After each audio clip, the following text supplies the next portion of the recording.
Good afternoon, Terra Nova. Why don't you stand up? Let's sing together. So come and stand before your Maker, full of wonder, full of fear. Come behold His power and glory, yet with confidence draw near. For the one who holds the heavens and commands the stars above, He's the God who bends to bless us with an unrelenting love. Come and lift your hands and raise your voice. He's worthy of all praise. Rejoice. Sing the mercies of your King, and we're trembling. Rejoice. All us the children of the promise, the beloved of the Lord, one with everlasting kindness, but with sacrificial blood, bringing reconciliation to a world that longs to know the affections of a Father who will never let them go. Rejoice. Come and lift your hands and raise your voice. He's worthy of all praise. Rejoice. Sing the mercies of your King, and we're trembling. Rejoice. All our sickness, all our sorrows, Jesus carried up the hill. He has walked this path before us, and He's walking with us still. Turning tragedy to triumph, turning agony to praise. There is blessing in the battle, so take heart, stand amazed, rejoice. When you cry to Him, He hears your voice. He will wipe away your tears, rejoice.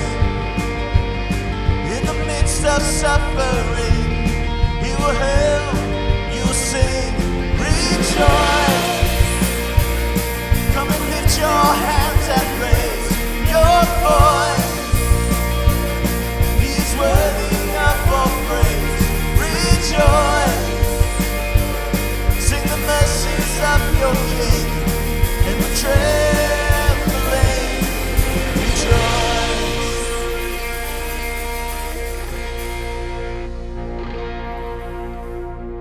Hey, how you doing tonight, Terra Nova? Doing all right. You know, I was thinking this week about that line in that song, turning tragedy into triumph. And you know, sometimes after the kind of week or weeks that we've been having lately, it just seems like that's a really big, audacious goal there, that anyone could turn tragedy into triumph. And then there's this other idea in the middle of that we would sing in the middle of suffering and tragedy. And as counterintuitive as that seems, it has been the way of God's people forever. And trust me when I say we've been through harder times than this and sung through them. So tonight, we're going to sing, just kind of sing to the darkness, sing to all of the things that are putting barriers up in this world. And because we believe that God will be the victor all the time, and He's near to us, and He's good to us. And so we're going to sing that God is here. Here we go.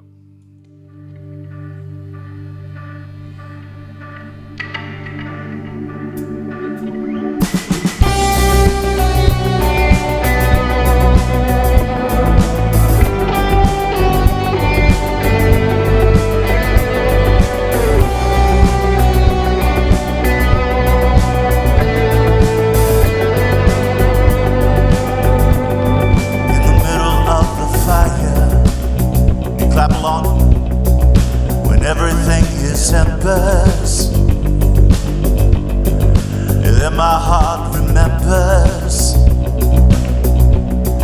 that you are here with me in the middle of the storm. When everything gets scattered, my heart will not be scattered.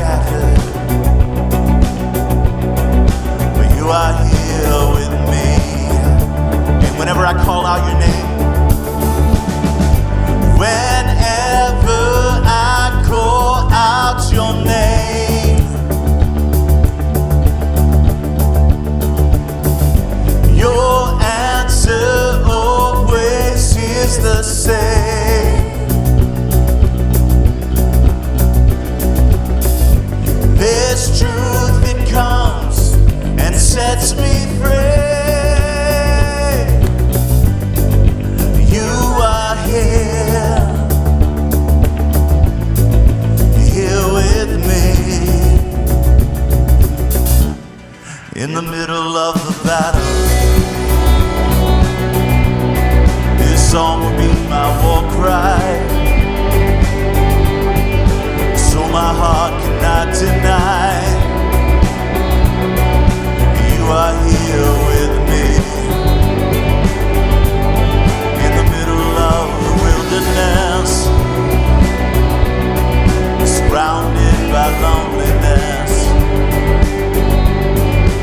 and my soul cannot find rest. You are here with me. Whenever I call out your name,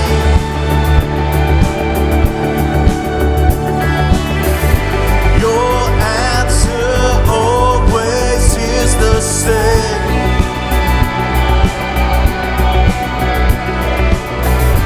There's truth that comes and sets me free. You are here with me.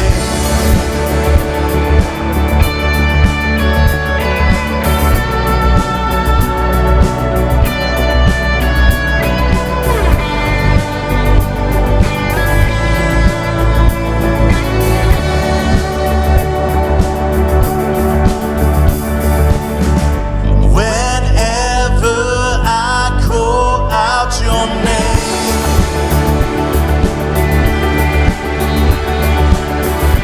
your answer always is the same.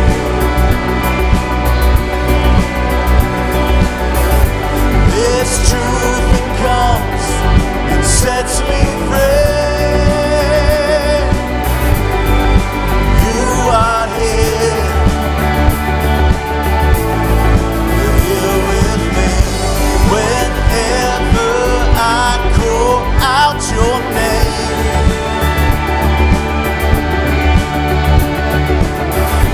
your answer always is the same.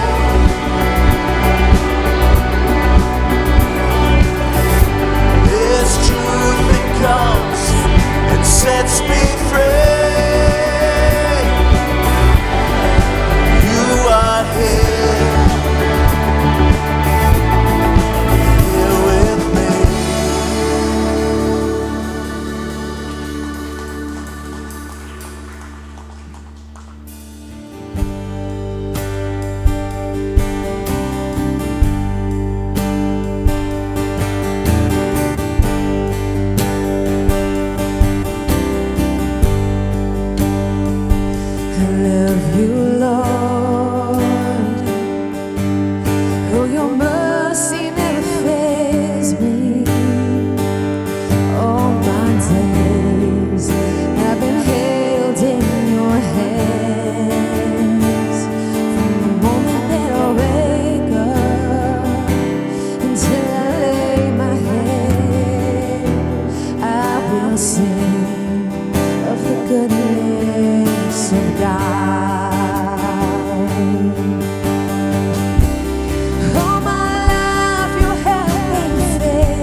the goodness of God.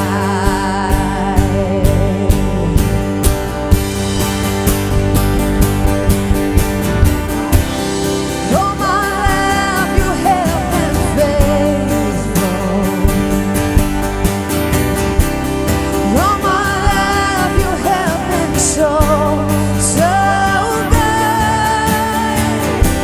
With every breath that I am able, I will sing of the goodness of God. I'm gonna sing of the goodness of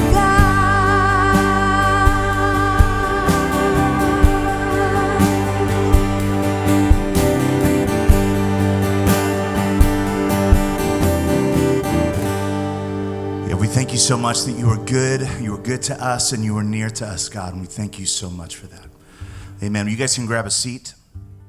Well, anyway, just wanted to welcome you all to Turnover here as we gather together on this Memorial Day weekend. And of course, Memorial Day is this weekend where we observe and we commemorate those men and women that have paid the ultimate sacrifice in our country for our freedoms. And so, it's a really important weekend, and it's really great that we're all here together just to be able to enter into that. And what I want to do right now is I want to take you through what you got when you walked in here. We call it the weekend program, so why don't you go ahead and pull it out.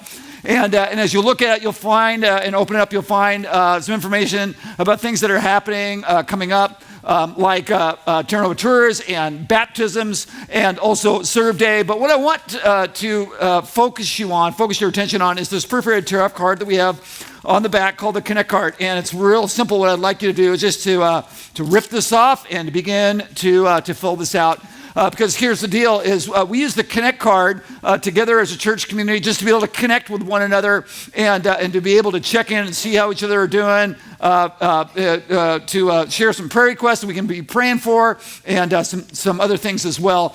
So anyway, the Connect card, I just wanted to tell you, if it's your first time or second time or you've been here multiple times, it really doesn't matter because the Connect card is for everybody. And if you're here for the first time, from time to time, what it is that we like to do is attach the Connect card with something that we do that's like a giving thing. And so we just want to let you know that that in light of Memorial Day, is that for every Connect card that we receive this weekend, we're going to donate $5 in your honor to the Wounded Warrior Foundation. So that's something that we want you to know as you're filling the Connect card out, and we'd love then to get just a ton of these so that we can give generously to Wounded Warrior. So make sure that you take some time throughout the course of our time together to fill this out, and then we'll get this from you towards the end. All right? Well, listen, another thing that you have inserted in your program is this brochure, this life group brochure. And here's what's going on here at Terra Nova is we've got groups that are starting during the month of June. It's our summer life group season, and we're really excited about the season that we have in summer. Here, Memorial Day weekend, it's kind of the unofficial start for summer, and that we just have precious days remaining for us to sign up before groups start. And so if you want to open this up, you'll see that we've got all different kinds of groups. We've got groups that are open to everybody. I mean, it doesn't matter who you are. You can be a part of this group. And then we have specialty groups. We even have some groups that will make you work up a sweat. You can take a look at those. So there's a lot of variety. And also, we want to let you know that the groups are a short sprint. Most of the group sessions throughout the summer will be 4 to 5 weeks, okay? And so real easy for you to engage in a life group. And here's how you get in play is by taking this brochure, finding the group that you want to be a part of, and then going ahead and using the life group sign up form. You can just go ahead and fill it out, make sure that you put the group number on it that you want, and then you'll get a chance to hand this into us at the end of our time. If you're using the Terra Nova app, you can find life groups that are there on your app. There's a way to do that, and online. If you're watching us online, you can use electronic versions just really anytime, day or night, and you can register. But I want to encourage you to move quick on this because groups are going to be starting, as I mentioned to you, in just a couple of weeks. And actually, some of the groups are already full. So make sure that you find a group, sign up. I believe that you'll be really glad that you did. Well, again, just wanted to thank you so much for being here. I'm glad you're here as we conclude this series that we've been going through the last couple of weeks. And so let's now dive in to part 4 of Truth Be Told.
All right, God on Film coming next weekend. And hey, there's some great movies coming out in theaters this summer and some even greater conversations to be had about some of them. So what do we do often in the summer is we take some of the big movies in theaters and we pull apart the storyline, the plot, the struggles that maybe characters are going through, and then we dive into scripture to see what that has to say about it. And we give away tons and tons of free movie tickets to every first-time guest and the people who bring them. So we got these cards in your program. We've got a bunch of them out in the lobby. Grab these, bring somebody back, invite them. You play your cards right all series long, not just next weekend. Bring a friend, they get a movie ticket, you get a movie ticket. You can watch a bunch of movies this weekend or this summer for free. You play your cards right. Plus, I should say next weekend is Move Up Weekend. And here's what that means. If you got kids, parents, if you got kids, you want your kids to be here next weekend. All through our children's and youth classes, kids are moving up to the next class. And it's just the way to start them into this next season, right? Give them a head start into the summer, into their experience. It will shape that. And if you're a parent, you really want to get your kids here next week. Arrange your week around it, whatever you have to do. And we got this movie, this ice cream truck that's going to be here, and we're going to be giving away free ice cream to the kids. By the way, adults can get ice cream too, but you got to pay for it, okay? We're treating your kids. You have to pony up for your own ice cream. I think that's fair. So all of that is next weekend. It's going to be great. But today we are in the series finale of our series, Truth Be Told. And since it's the last week in the series, I just got to ask you guys, because this keeps coming up. You do catch the thing with the pants on fire, right? Oh. Okay, so subtlety in the series are not necessarily a good thing. All series long, people have been going, the pants are on fire. Yeah. All right, but we've been talking not about pants on fire. We've actually been talking in this series about the things that we believe. The things that we believe, not necessarily what we say we believe, not what we even think we believe, but what we really, truly, actually believe. The ideas, to riff a little bit on philosopher Dallas Willard, are assumptions about reality, about life and ourselves and others, the people next to us right now, about love and romance and sex and sexuality and conflict and success and failure and gender roles. And what does it mean to be a man? What does it mean to be a woman? What does it mean to be successful? What does it mean to be a failure? Ideas about God. Is there a God? What difference does that even make? Beliefs that we've been saying form our mental maps. Our mental maps which govern unconsciously how we navigate through life, through the wins and the losses and the upsets and the victories and the tragedies and the hardships. Like how we handle the circumstances in our lives are governed unconsciously by our mental maps. And to the extent we've said that our maps reflect truth, which we defined at the top of the series as reality. Truth is reality. Truth is reality. When our maps reflect that, life works. Like life actually flourishes even when the things around us are not necessarily flourishing. But to the extent that we have believed lies, which we defined as unreality or that which does not correspond to reality, and we all have believed lies about ourselves, lies about the people around us, lies about what it means to be human, lies about life and success and happiness and what that entails, and sexuality and failure and tragedy and loss and God, and maybe especially the lies that we've believed about God. To the extent that we believe lies, life struggles. We struggle because we said in week 1, reality is what we run into when we're wrong.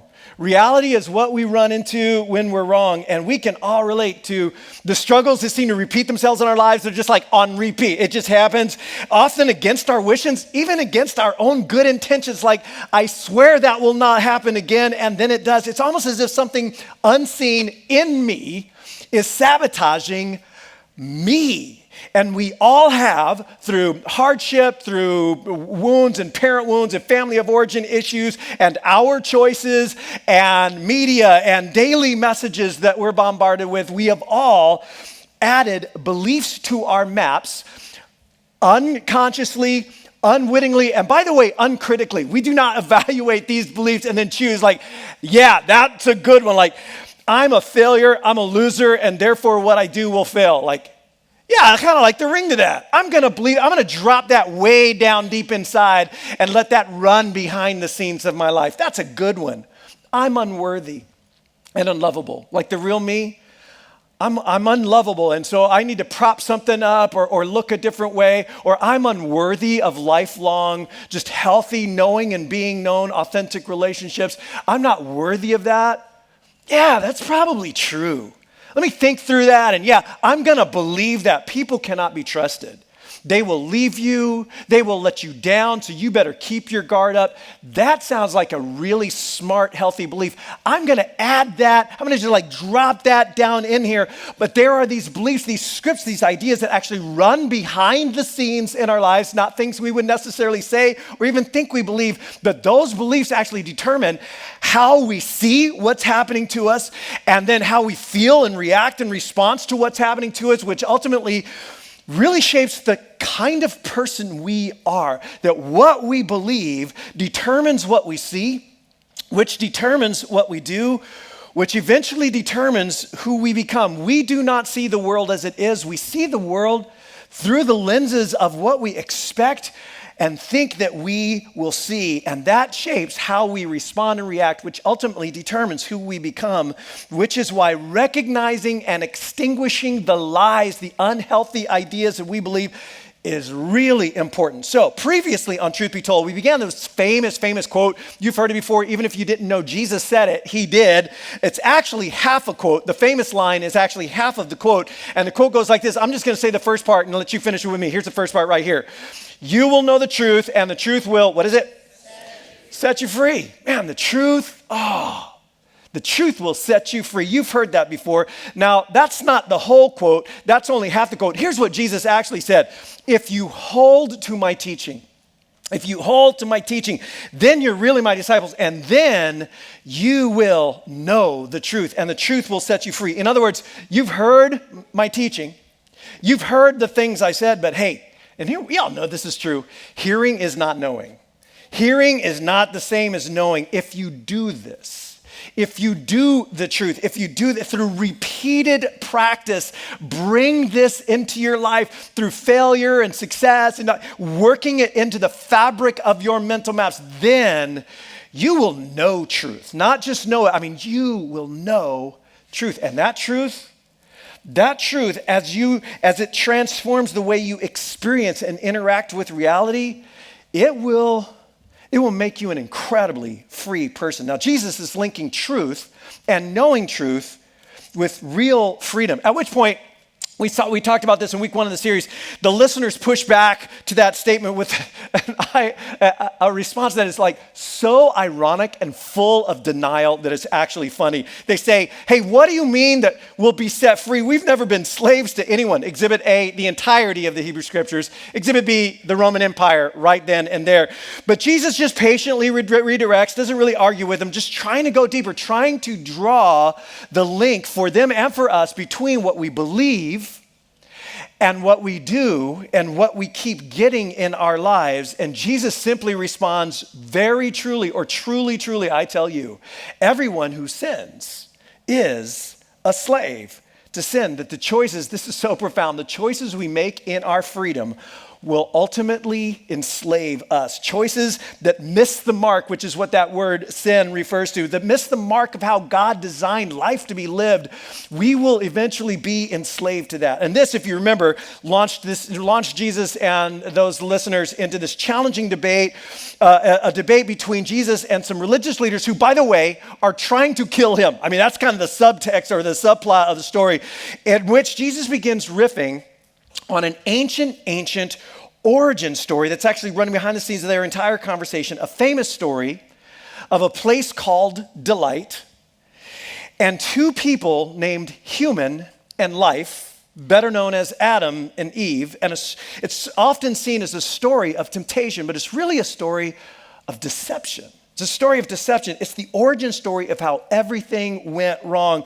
And it's all tied to this highly symbolic tree of knowing good and evil, of seizing autonomy and determining for ourselves, I will know for me what is right and what's wrong, what is good and what is bad. And one of the many interesting things about the story is that the serpent, who also very symbolic in the story, never tells Eve to eat the fruit. Eat the fruit, Eve. It's delicious. You're gonna want that. Just grab it and eat it. Never actually tells Eve to eat the fruit. he simply comes at her with an idea, a deceptive idea that sows fog and confusion and disinformation into the three great questions of life. Questions that this series has been built around. Who is God? Who are we? And what's this life for? Who is God or the gods, or is there a God? And what does that even mean or difference does it make? Is there more to this life than this life? Who are we? What does it actually mean to be human? And what is a well-lived life? What is the good life? What is this life for? Who is God? You can't trust him. He's holding out on you.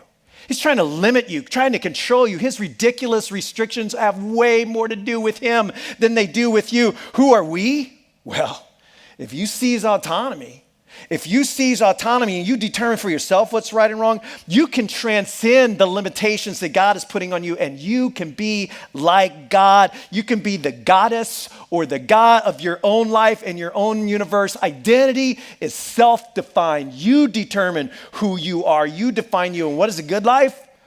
Well, that's up for you to decide.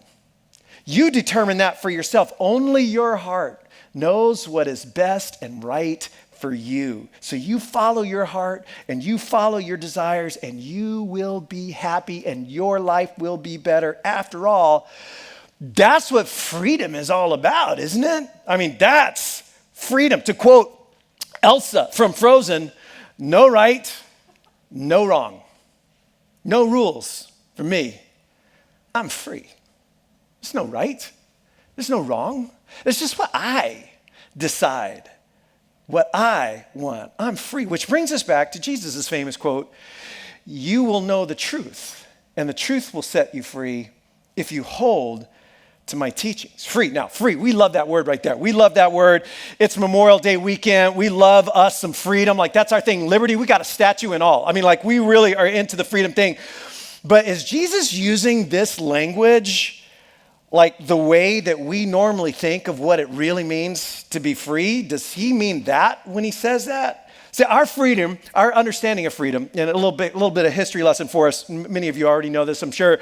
Our idea or concept of liberty or freedom was shaped by the Enlightenment back in the 1700s. The backstory of the Enlightenment was this philosophical, political, cultural movement that involved throwing off authority, if you will, as a defining force or source of our lives, whether it's monarchy or patriarchy or religion, some of which, by the way, was a good thing. The throwing off of authority and the elevation of autonomy, of the self as this, like, my own personal reasoning, my own personal rationalization. That is what is most important. In fact, philosopher Charles Taylor, in his seminal work, A Secular Age, writes about how the West has moved from what he calls a culture of authority to a culture of authenticity. And he writes that we no longer live by what authorities, whatever that might refer to, the authority of the tribe, of the culture, of the family, of the village,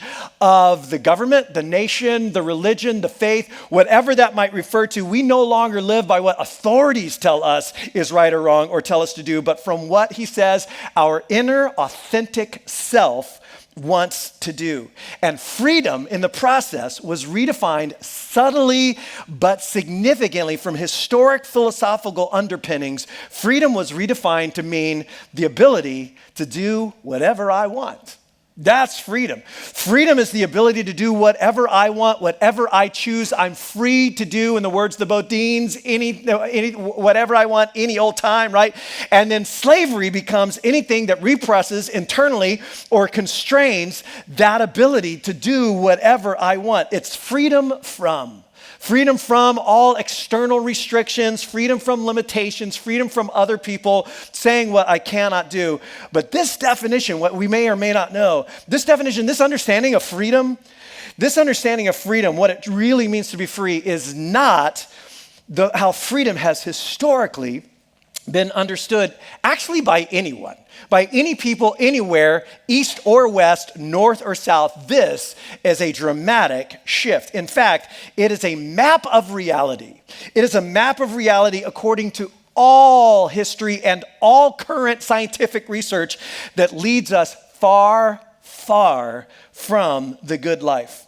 Now, to get at this, I want to take a look at a letter written by a guy named the Apostle Paul. You may have heard of Paul before. This letter is written to a community in a region called Galatia. It's called the Letter to the Galatians. Galatia was a part of the Roman Empire in modern day, like central Turkey. And Paul had started a number of churches there in the 40s AD. In fact, these were the first churches he ever really started of his own. And there's so much drama and adversity in the launching of these churches. You got to read it for yourself. The backstory is Acts chapters 13 and 14. And then others came in behind him after he moved on because he was getting chased out of these towns, town after town, sometimes violently so. And others came in behind him and began to sow lies.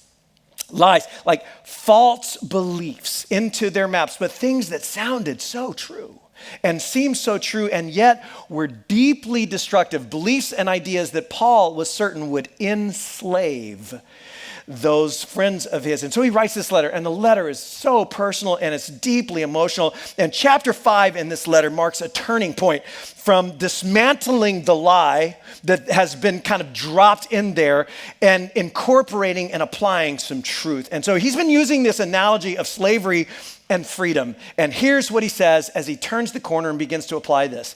It is for freedom that Christ has set us free. It is for freedom that Christ has set us free. Now, this may surprise you. This may surprise you that Christ's passionate desire for your life is that you truly are free. I mean, really, wildly, passionately, wonderfully free. It is for freedom that Christ has set you free. And don't we all want to be free? I mean, of course we do, right? I mean, that's what America is all about. It is the land of the free, which makes this next statement kind of odd. So stand firm then. And do not let yourselves be burdened by a yoke of slavery, which raises the question like, hey, if we all want to be free, who would let themselves get enslaved? Which brings us to an interesting observation that we all know is true. Like, you know this, that not all free acts lead to freedom. Right? Like, not all free acts, not all free choices lead to freedom. You are free to smoke what you want to smoke, especially now that it's legal. You are free to look at what you want to look at. You are free to spend how you want to spend and sleep with who you want to sleep with. You are free to choose whatever path you want for your life to walk down until you're not. Until you've gotten down that path a ways and you realize that you can't unchoose. And you can't unwind what you have wound up, and you can't undo what you have done, and you can't even seem to choose otherwise, even when you want to. The therapeutic term for this is compulsion, which then leads to addiction. It's like, I was doing this because I was free, and now I don't want to do it anymore. But I'm not free not to do it. The things we choose in our freedom will often hold us as their prisoners. Our capacity, that's why our capacity to live free is relative to our commitment to stand firm. Our capacity to live free is relative to our commitment to stand firm, to use our freedom to pursue only things that will make us free. Our capacity to live free is relative to our commitment to stand firm. And so Paul goes on to say, you brothers and sisters, jumping down to verse 13, you brothers and sisters, you were called to be free. I mean, that's your destiny. You're called to be free, but do not use your freedom to indulge the flesh. Now, this term flesh is a word that Paul often uses somewhat philosophically to refer to our physical appetites, or you could say like our basic cravings or our drives, our impulses. Essentially what Sigmund Freud referred to as the id. It's that kind of just like impulsive, craving, wanting part of all of us. And the ancients knew something that we all seem to have forgotten. This was very clear in many contexts in the ancient world, that the things your appetites want are not always good for you. Like, your appetites themselves are not necessarily bad, but the things your appetites want are not always good for you. I mean, if you got kids, you know this is true, right? You know that if you give your children everything they want, every time they want it, you will not have good kids. They will not be good kids. In fact, we have a word for kids like that. It's the same word we use for fruit when it's gone bad. Those kids are spoiled. Like, man, you ruined them. You ruined them. They're overfed, overindulged, overstimulated, entitled, underdeveloped, underchallenged. It's spoiled. because our appetites, right or wrong, are not always good for us. You were made to be free, Paul says. You're called to be free. Christ sets you free to be free. But if you use your freedom to indulge your appetites, to indulge your desires, you will not be free for long. And it is not going to be a good life. That's not freedom, he says. That's not freedom, and that is not how to be free. And this is so brilliant. He says, this is so smart. Here's how to be free. Rather, he says, serve one another humbly in love. That's freedom.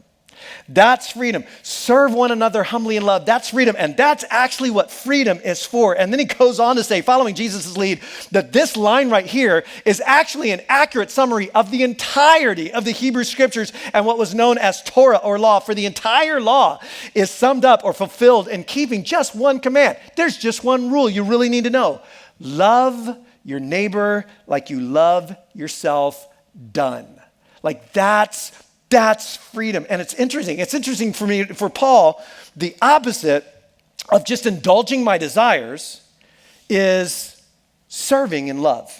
The opposite of indulging my desires is actually serving others in love, which may sound confusing in our world because we often confuse love for desire, right? In fact, we often use the word basically synonymously with desire. I love mud pie. I love coffee. I desire them. I want to consume them. That's what I mean. And when someone says I love my boyfriend or my girlfriend, they often mean the same thing. I desire, I want to consume. And again, desire is not necessarily bad, but it is definitely not love. Love is not a desire. Love is not a feeling. Love is an act of will to put another person's highest good above my own self-interest. Love is an act of will, regardless of how I feel, to put another person's highest good above or ahead of my self-interest, even when it comes at the cost of something I desire or want in that moment. The flesh is anti-love. The flesh is anti-love. It does not want to do that. It takes time. That takes work. That takes like higher level thinking. That requires me to wonder what would truly be their highest good and then to will or desire that. This is not instinct driven. This is not desire driven. The flesh wants what it wants right now. Augustine once called the flesh love turned in on itself. Flesh desires. Love serves. Flesh takes. Love gives. The flesh is anti-love. Desire is often anti-love. And the truth about me is I look at that, truth about me is I got both of these going on in me at the same time.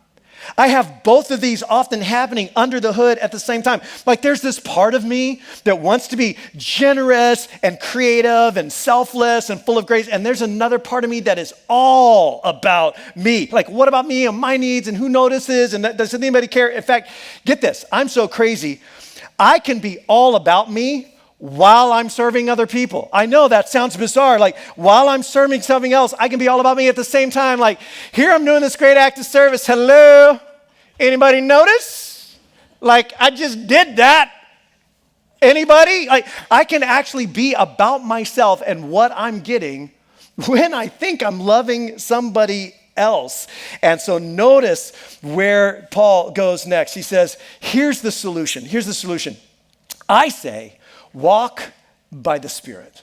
Walk by the Spirit. We're going to come back to this idea, and you will not gratify the desires of the flesh. That's what the flesh is, right? You just do this one thing, and you won't have to worry about constantly struggling with that. And then he tells us what we all know. Here's what I know, and you probably know too. For the flesh desires what is contrary to the Spirit. And he sets these two ideas up like against each other. Like what our flesh wants and appetites crave is like the opposite of what the Spirit, referring to God's Spirit, about like what he desires, and then what the Spirit desires for us and our lives and our world and our relationships and our people is often, very honestly, the opposite of my impulses, right? And they are in conflict with each other. You're like, yeah, I knew that.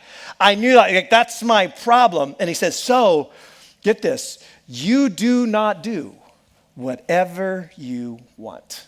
You do not do whatever you want. Do whatever you want. That's like That's like the mantra of our age. That's like the mantra of our generation. There's an interview with pop icon Billie Eilish in a Vogue magazine article a little while ago, defending her choice. She was defending her choice to wear this revealing corset in a photo shoot, which for many feminists was symbolic, and frankly, not just feminists, but others, symbolic of like misogyny and sexism. Like, why did you do that? And here was her answer. See, my thing, she says, my thing is I can do whatever I want. It's all about what makes you feel good. My thing is, I can do whatever I want because it's all about what makes you feel good, which sounds good. I mean, no judgment there, no right, no wrong, no rules for me. Thank you, Elsa. But then you play that movie forward. You start to play that movie out a little bit, a society, a family, a community whose mantra is, my thing is, I do whatever I want. I do what makes me feel good. You play that out. And here's where Paul goes next with it. He says, this is how that ends up looking. The acts of the flesh, like the result of that mentality, it's obvious. Like, I don't even need to tell you. I don't even tell you this because you can see this everywhere you look. He's saying sexual immorality, impurity, debauchery. Now, that's a great word. We don't use that anymore. That's like just unrestrained desire. That's like when you go, well, I don't even care anymore. I'm just going for it. That's what debauchery refers to. Idolatry, witchcraft, which actually, that's a weird translation of it. I think the word he uses there is actually pharmakeia, as in pharmacy. But when used with idolatry, that word often refers to like the seduction, the deceptions and the seductions of idolatry. It's like what gets twisted and turned around when the wrong thing becomes the ultimate thing in our life. I mean, it just really messes with our mental maps. And then check out the rest of this. Hatred. Think about this. Discord. Jealousy. Fits of rage. Selfish ambition, which could actually be translated like selfish manipulation. It's that thing in me that wants to weasel my way forward at maybe somebody else's expense. Dissensions, factions, envy, drunkenness, orgies, and the like. Here's my question. Sound familiar? Sound like anything maybe you've seen or read or heard recently? Like, this is the world we live in, and more so every day. And get this, it was the world that Paul and his Galatian friends lived in as well. This was the Greco-Roman world, and we are rapidly headed back towards it. It's the kind, he's saying, this is the kind of society and the kind of culture, and by the way, the kind of lives that we create when we do whatever we want. And he goes, it's obvious. Like, you've seen it, done it, got the t-shirt, know exactly what you're talking about. But then he says, but contrast that with another path. Contrast that with the path, or what he says, the way of the Spirit. He says the fruit of the Spirit is, in fact, let's read these things out loud together. There's just 9 of them. We can say them out loud. You ready? 1, 2, 3. Love, joy, peace, patience, kindness, goodness, faithfulness, gentleness, and self-control. Now, how does that sound? I mean, maybe you don't like every single word in that list. Like, I could do without maybe the self-control. But generally speaking, isn't that what you want more of? I mean, don't you want more love? Like real, genuine, not having to work it up or force myself to it, love for other people, joy, a deep sense of well-being, regardless of what's happening in my world, peace, a calm, non-anxious presence. Hello. Patience. An unhurried way of being present in this moment. Faithfulness. Like relational loyalty and commitment in an age of commitment phobia where pretty much all relationship bonds are treated as matters of temporary convenience, even the closest bonds to us. Kindness. In an age of selfishness, goodness and gentleness in an age of anger and rage and unfiltered expression, self-control in an age of glorified unrestraint. Doesn't that sound better? Doesn't that sound better? Doesn't that sound like, I don't know, maybe I can't speak for you.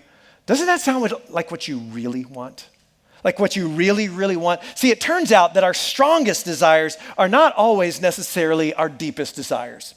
Our strongest desires are not always necessarily our deepest desires. And for you, and maybe for me, and maybe for you, beneath the layers of some of those really strong desires of my flesh to just like let my tongue go and unleash like a string of like, I just want to give them a piece of my mind, or to like, I want to be the kind of parent that is coaching my children towards their best possible selves, but also I want them to shut up so I can watch TV, and I want them to figure out their annoying problems by themselves. Like those moments when there's a strong desire that really goes against the kind of person that I want to be, that often there is a much deeper desire, a deeper desire to be the best version of myself. The self that we said last week is actually your true self, who you really are, the me that I am created to be. There is a deeper desire beneath some of these stronger desires, and doesn't that best version of yourself look a little like that? Don't you wish that it did? And what if you didn't just want that to be the case? What if you actually had the ability? What if you didn't just have the desire for that to be true of you?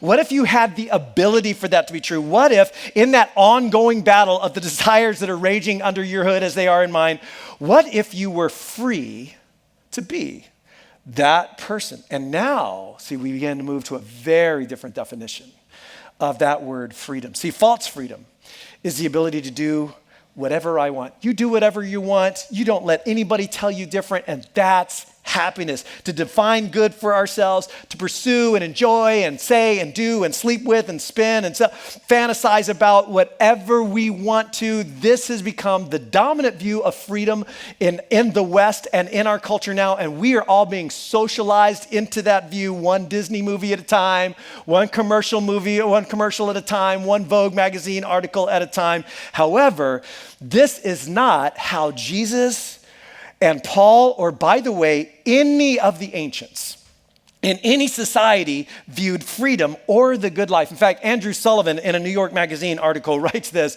This is so good. He says, for most of the ancients, freedom was freedom from our natural desires and material needs. Freedom from our natural desires and material needs, it rested on a mastery of these deep natural urges in favor of self-control, restraint, and education into virtue. They would look at our freedom and they would see licentiousness, chaos, and a slavery to desire, and they would predict misery and not happiness to be the result. False freedom, Paul says, leads to the unraveling and, in fact, the enslavement of the soul and of society, and it is a lie. It is a lie. It is like this, a lie that leads to this vicious cycle of spiritual and personal and relational dysfunction that we all know. He says it's obvious, and we open up our news feeds every single day and see how this plays out. Reality is what you run into when you're wrong. True freedom is not the ability to do whatever I want. No. True freedom is the ability to do whatever I ought. False freedom is the ability to do whatever I want. That's not freedom. True freedom is the ability to do whatever I want, whatever I ought. You, my brothers and sisters, you were called to be free. Do not use your freedom to indulge your desires or your flesh, but serve one another in love. The freedom, it's like the inner strength of character, of self-mastery to choose what is good, to actually choose in this moment, as difficult as it might be, to love, to serve the other person and their highest good in love. And get this, according to tons and tons of current research into happiness and well-being in a field of psychology known as positive psychology, which is a field of psychology that studies human flourishing, and it's been running for about 4 or 5 decades now. And the overwhelming, in fact, the unanimous results of all of the research into how human beings flourish is that truly the good life, according to Bible and science, is a life that's lived in love for others. That's just the unanimous result. That is what leads to happiness. That is what leads to long-lasting well-being. That is what leads to human flourishing. It's almost as if, though they would not say this, it's almost as if we were created to thrive on self-giving, others-benefiting love. Like it's almost like we were made for that. Indulging the flesh, indulging my desires, surefire pathway to misery, dysfunction, and enslavement. Serving others in love is the pathway to freedom and flourishing.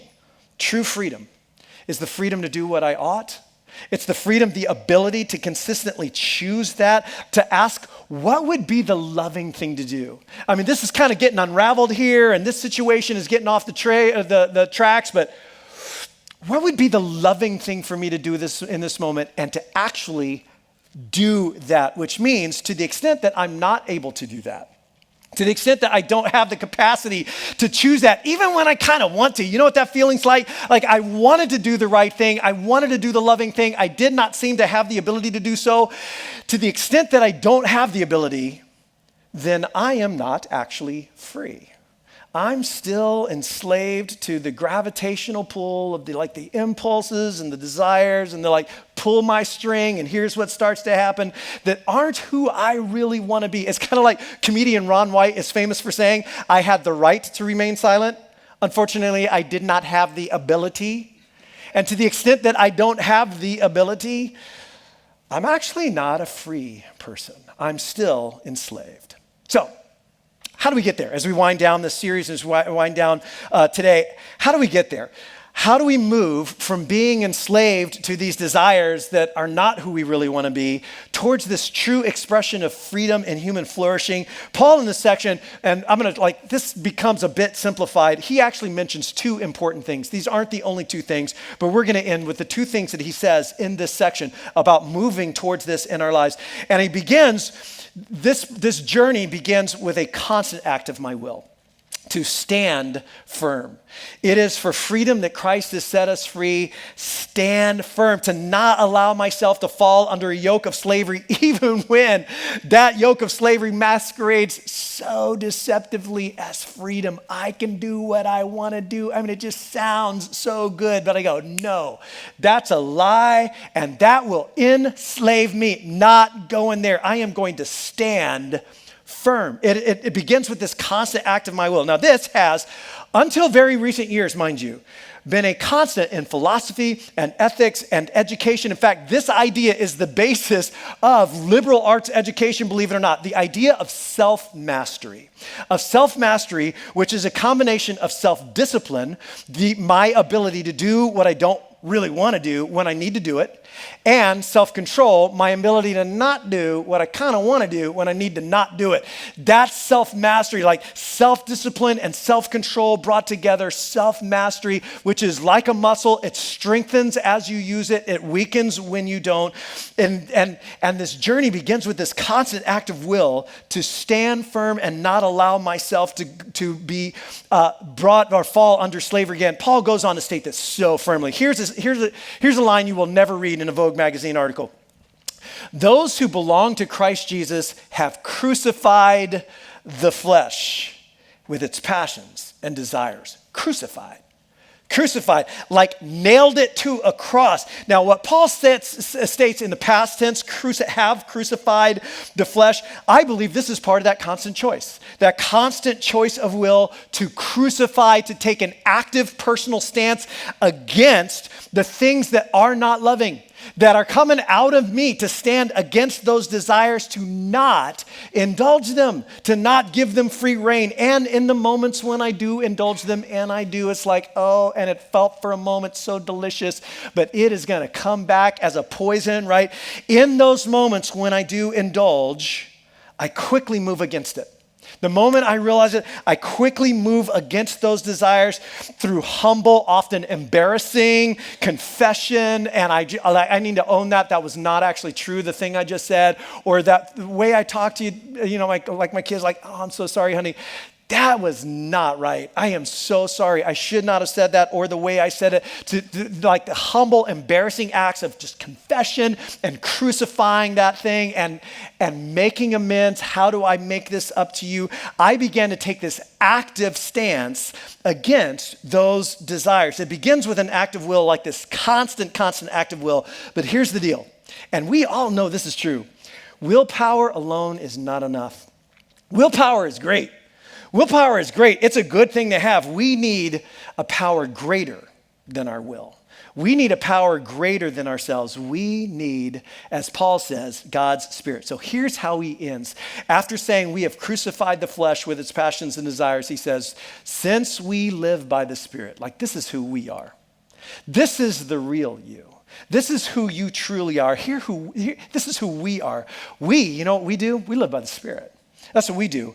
And so let us keep in step with the Spirit. Now, throughout this section, Paul has used 4 different verbs in tandem. He's talked about walking with the Spirit in verse 16, being led by the Spirit in verse 18, living by and keeping step with the Spirit. And it's like there's this flow, and it's a big idea throughout the scriptures. There's this flow of God's strong, loving, empowering, good presence, and it's right here. It's right here, by the way. It's right here. It's available, and it is with us at all times, and we can either be in that flow or out of it. We can either be surrendered to it, going with that flow, or we can be ignoring it, or we can even be actively resisting that flow. Like, no, I do not want to do the loving thing right now. Like, I know what it is, and I just want to say this anyway. I can resist being in that flow. But there is the flow, and it is right there. Step 2 of Alcoholics Anonymous says, there is a power greater than me that can restore me to sanity. What good news is that? And the choice of being in the flow of God's greater power, his empowering Spirit, is moment by moment. It's a choice of willingness. It's like walking. It's like walking just step by step, decision after decision, one decision at a time, to surrender to God's flow in complete willingness, moment by moment, to say, what are you up to now? What is the loving thing to do? And give me the power to do it, to use my freedom, to constantly use my freedom to serve the person in front of me for their highest good. What would be the loving thing to do? God, give me the power to do it. And the good news is, it's always there. It's always there. It's always available, which means the moment I realize that I've stepped out of it, the moment I am so conscious of the fact that I just indulged my desire, I just went for it. The moment I realize that, guess what I can do? I can step right back in. It's still right there. I can, in that moment, say yes to God. In that moment, once again, invite God's Spirit to do in me what I cannot do for myself while I do the things that I can. I can, in that moment, actively stand against my own shortcomings and crucify those desires and confess and embarrass myself and apologize and be real and honest. And I can ask God's Spirit to give me the strength to be the person he created me to be. If we walk by the Spirit, if we live by the Spirit, let's do that. Let's keep in step with the Spirit. And so as we close, I want to invite us to do that together right now.